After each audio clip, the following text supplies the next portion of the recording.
जय श्री कृष्ण जय श्री कृष्ण खुलुमबाय लोगोफोर आं दिनै नोंथांमोननिसिम माखासे धोरोमनि सोंनाय फिननाय लानानै फैलायबाय। बे धोरोमनि सोंनाय फिननाया जादों भगवद गीतानिफ्राय आरो माखासे महाभारतनिफ्राय आरो माखासेया गरुड़ पुराणनिफ्राय बायदि बायदि धोरोम बिजाबनिफ्राय मोननाय।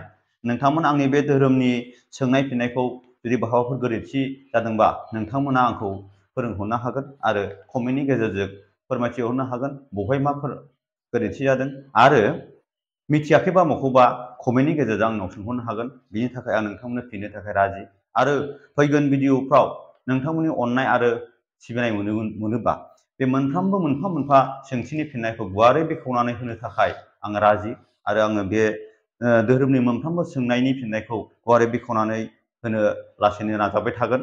बेखायनो फैगोन भिडिअआव आं नोंथांमोननि हेफाजाब लानानै लासैनो बे धोरोमनि सोंनाय फिननाय आरो माखासे खोथाफोरखौ लासैनो आङो नोंथांमोननिसिम गुवारै बेखेवना होनो थाखाय थियारि जाबाय। बिदिब्ला लोगोफोर मानो भिडिअखौ गोबाव खालामबावनो, बेखायनो आङो धोरोमनि माखासे सोंनाय फिननायखौ नोंथांमोननि सिगाङाव फोरमायथिनो एबा खिथानो थाखाय नाजानाय जाहैबाय। बिदिब्ला सेथि सोंथिया जादों महाभारतनि दावहाखौ गंनै थिरजोंनो फोजोबस्रांनो हानाय महाबीरनि मुङा मा? थारमाने 18 दिन जानाय महाभारतनि दावहाखौ गंनै थिरनि बानजोंनो फोजोबस्रांनो हानाय दापर जुगाव सासे बीर दंमोन। बे बीरनि मुङानो जादों बीरबुरि, हिरिम्बानि फिसौज्ला बीरबुरि। बीरबुरिनि बिमाया सोरमोन? बीरबुरिनि बिमाया कामकेतिका। बीरबुरिगा मा बंस'नि मानसिमोन? बीरबुरिगा रायखस बंस'नि मानसिमोन, थारमाने बर'नि जोलैमोन, बर' हारिमोन। थारमाने बीरबुरिनि बिफाया सोरमोन? बीरबुरिनि बिफाया घटोत्कचमोन। बीरबुरिनि बिफाया घटोत्कचमोन। घटोत्कचआ सोरनि फिसाज्लामोन? घटोत्कचआ भीमनि फिसालामोन। घटोत्कचआ भीमनि फिसालामोन। नायदावना मुजुगोन गावनि मोखाङाव नांगोन, नायगंना मुजुगोन गावनि आथिङाव नांगोन, बे खोथाखौ सोर बुङामोन? श्री कृष्ण। लोगोफोर, श्री कृष्णआ बुंदों। बाथिनि गाहायाव जेरै सोरांखौ नुवा बिदिनो मानसियाबो गावनि इयुनखौ जेबो सिनाया एबा खोथाखौ मिथिनो एबा बुंनो रोङा। बे खोथाखौ सोर बुङामोन? भगवान श्री कृष्ण। भगवान श्री कृष्ण। गोसोनि मेगनजों नुवाबा थार मेगनजों नुबाबो जेखौबो सिनायनो हाया, बे खोथाखौ सोर बुङा? गोसोनि मेगनजों नुवाबा थार मेगनजों नुबाबो जेखौबो सिनायनो हाया, बे खोथाखौ सोर बुङा? श्री कृष्णनि भक्त सन्जय बुंदों। श्री कृष्णनि भक्त सन्जय बुंदों, धृतराष्ट्रनि माखासे हेफाजाबगिरि।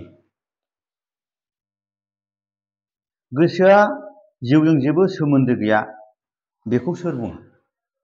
गोसोआ जिउजों जेबो सोमोन्दो गैया, बेखौ सोर बुङा?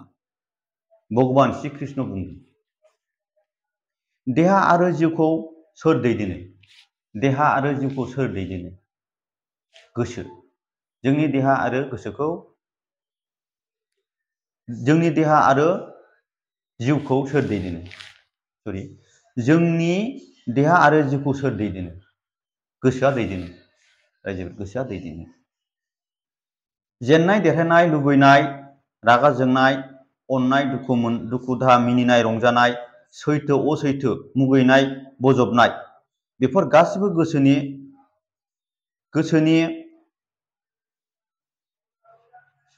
गोसोनिसो खामानि, बे खोथाखौ सोर बुङा? जेननाय देरहानाय, लुबैनाय रागा जोंनाय, अननाय दुखु दाहा, मिनिनाय रंजानाय, सैथो असैथो, मुगैनाय बजबनाय, बेफोर गासिबो गोसोनिसो खामानि, बे खोथाखौ सोर बुङा? बे खोथाखौ बुंदों भगवान श्री कृष्ण बुंदों।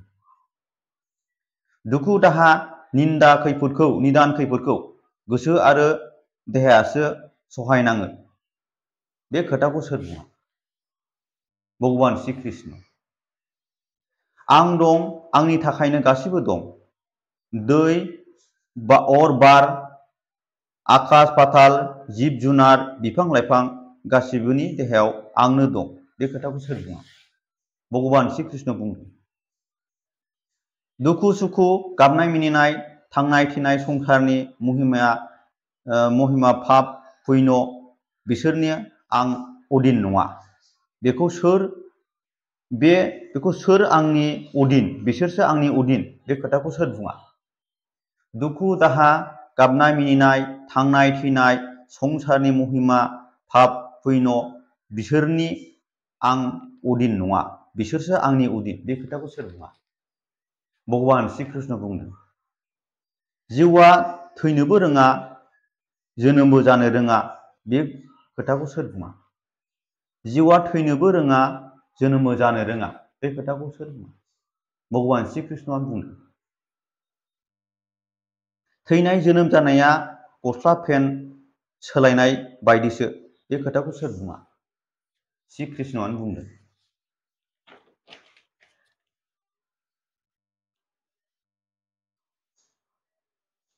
मानसिया गावनि खाफालखौ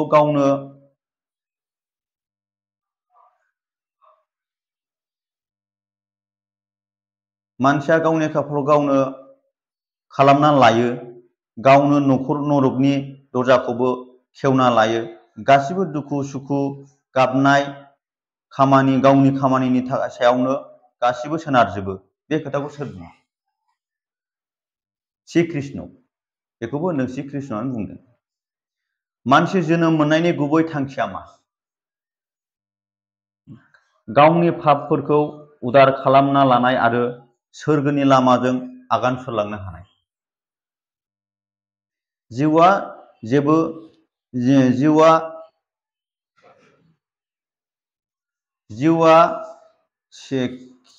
दुखु दाहा निदान खैफोद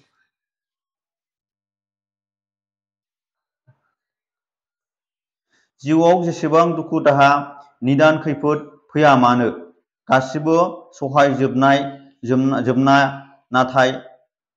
नाथाय गोदानै पापनि हाबा मावनाय बे बोसोनखौ सोर होआ? जिउआव जेसेबांखि दुखु दाहा निदान खैफोद फैयाथों मानो गासैखौबो सहायजोब, नाथाय गोदानै पापनि हाबा दामाव। बे खोथाखौ सोर बुङा? श्री कृष्ण। दुखुखौ सिनायो मोदैयाव, सुखुखौ सिनायो मिनिनायाव, देरहानायखौ सिनायो रंजा बाजा जानायाव। बे खोथाखौ सोर बुङा? श्री कृष्णआनो बुंदों। दिनै जा जाबाय गाबोन मा जागोन बेखौ रावबो मिथिया। बेखायनो दिनै जा मोनदों बेजोंनो गोजोन। गाबोननि थाखाय गाबोन सान। बे खोथाखौ सोर बुङा? श्री कृष्णआ बुंदों। आंखौ जाय सिनायगोन बेनो गोजोनखौ मोननो हागोन। जायनो लुबैनायखौ दबथायनो हागोन बिसोर धोरोमखौ सिनायनो हागोन, संसारनि गोजोनखौ मोनगोन। बे खोथाखौ सोर बुङा? श्री कृष्णआनो बुंदों। नों मा लाबोदों लांफिननो? नोंहा मा दंमोन गोमाजानो? नांगौमानि दंखाजोबो, गोमाबाबो मोनफिनखायो। बे खोथाखौ सोर बुङा? श्री कृष्णआ बुंदों। नों सोरमोन बेखौ सोर सिनायोमोन? नों सोरमोन नोंखौ सोर सिनायोमोन? नों जायखौ आंगो सानोमोन नोंहा बेखौ मा जायोमोन? नोंखौबो रावखौबो नों सिनायनो हाया। बे खोथाखौ सोर बुङा? श्री कृष्ण बुंदों। त्रेता जुगाव राम, दापर जुगाव श्री कृष्ण, खोलि जुगाव विष्णु अबतार लाना आंनो माया गेलेफैदों। बे खोथाखौ सोर बुङा? भगवान श्री कृष्ण बुंदों। गोजौआव दुरुं, गाहायाव फुथुला। दुरुङा जेरै गिदिङो फुथुलाया गिदिंनांगौ जायो। बे खोथाखौ सोर बुङा? श्री कृष्ण। आंनि माखासे भगवद गीता आरो गरुड़ पुराणनिफ्राय लाबोनाय माखासे धोरोमनि सोंथिफोरा बेनोमोन लोगोफोर। दा आङो नोंथांमोननिसिम आरज गाबो आंनि बे माखासे सोंथिफोराव माखासे भुल जादोंब्ला माखासे नंखायब्ला नोंथांमोना कमेन्टनि गेजेरजों आंनो फोरमायहरनो हागोन आरो आङो लासैनो आंनि बे धोरोमनि सोंथि आरो सोंनाय फिननायफोरखौ गुवारै बेखेवनानै होलांनो थाखाय नाजालांबाय थागोन। बेखायनो फैगोन भिडिअ'आव नोंथांमोनखौ लोगो हमफिनगोन। जय श्री कृष्ण, जय श्री कृष्ण। गोजोन्थों।